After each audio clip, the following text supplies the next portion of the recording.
You're listening to Beyond Black History Month. I'm your host, Femi Redwood.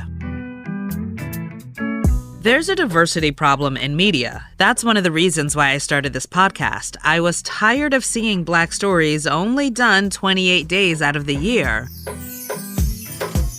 In addition to when stories are told, it's how they are told. Far too often, it's obvious that media about a specific community is done without enough voices from said community. And it happens in all of media, including journalism and entertainment. Remember the show A Different World back in the 80s and 90s? It was about the lives of students at a fictional, historically Black college. Black viewers complained the show didn't feel authentic, so starting in the second season, Debbie Allen joined as a director and producer. One really small change she made that was actually really big was to put hot sauce on the tables of the cafeteria set. Prior to Allen, there wasn't hot sauce in this fictional cafeteria, which culturally doesn't make sense. And listen, I went to an HBCU. Trust me when I say the campus would run out of paper before it ran out of hot sauce.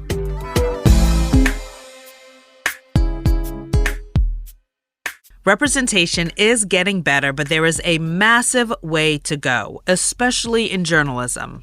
Back in 2019, the News Leaders Association found only 21.9% of salaried journalists were people of color, about 6% Black and 7% Latino. Those are horrible numbers. Now, granted, this was before George Floyd, and most newsrooms made commitments to change. However, a recent Pew study found that a majority of journalists surveyed believe their newsroom lacks diversity. But none of this is really surprising when you think about the ways in which stories are covered, whether it's a lack of reporting on inequality or the unspoken sympathy given to a white shooter. Implicit bias plays a role in many newsrooms, which is why I'm so excited to have been able to speak with Soledad O'Brien, who you will hear from in a second. There just isn't enough time to list all of her accomplishments, but here are a few. She's the CEO of a production company. She's the anchor of Matter of Fact, a Hearst television magazine show that really goes beyond the headlines to cover stories in an impactful way. And I know people say that all the time, but for real, the show really does that. She's the executive producer of the documentary The Rebellious Life of Rosa Parks. But one of the biggest reasons why I wanted to talk to her is because she challenges her 1.3 million Twitter followers to think about the journalism they consume, often calling out the failings of our industry in hopes of making it better. She's also a dog mom. I'm going to put my dogs out. Give me 1 second.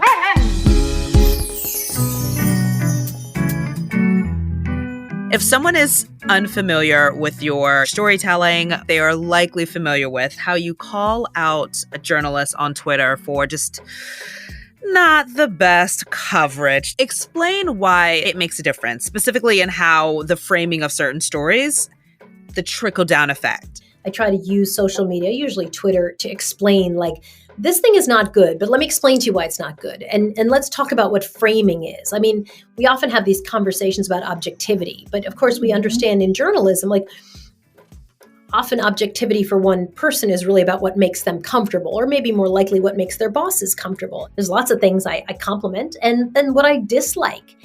I think often it helps people who are not journalists to understand, like, well, why do you think the person wrote this story this way?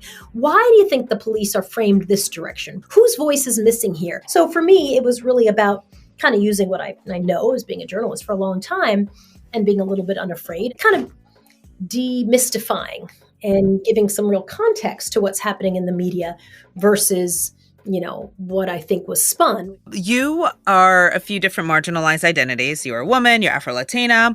How did those identities come into play in your career, for good and bad? I think it can be exhausting to constantly try to figure out, like, is this person just a jerk? Is this person being a jerk to me specifically in a way they wouldn't be to other people? Am I totally misreading this and they're not being a jerk at all and I'm just very, very sensitive to this? Is that, that is the thing that I sort of resent, right? The exhaustion of the constantly processing. And I was telling a story. We had a bunch of interns at Hearst Television the other day, and I was telling them a story about when I worked in local news at WBZ TV.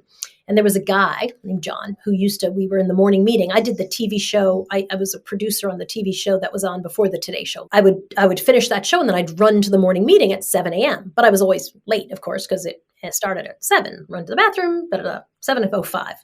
And every day this guy, John, would make this comment about that I was running on colored people's time. Here I was late again. I mean, day after day. And I used to go home and I try to come up with like, if he says this, then I'm going to say this. And I've got this snitty answer and I've got this. And I tried to complain to some people and they're like, oh my God, like lighten up. What's the big deal? And then I tried to make jokes about it. And, like nothing really seemed to work. And so when I left, I never saw him again. I've been in TV news now 35 years. I've never seen him again. And my point to these students was like, call it microaggressions, call it out and out harassment, call it whatever you want. Like, what a freaking waste of my time to literally sit here and try to strategize around some guy who's just a jerk. Maybe he's a racist jerk. Maybe he's a misogynistic and racist jerk. I don't know. But like a much better strategy looking back would have been focus on your goals and go execute on them and screw that guy. Like, who cares?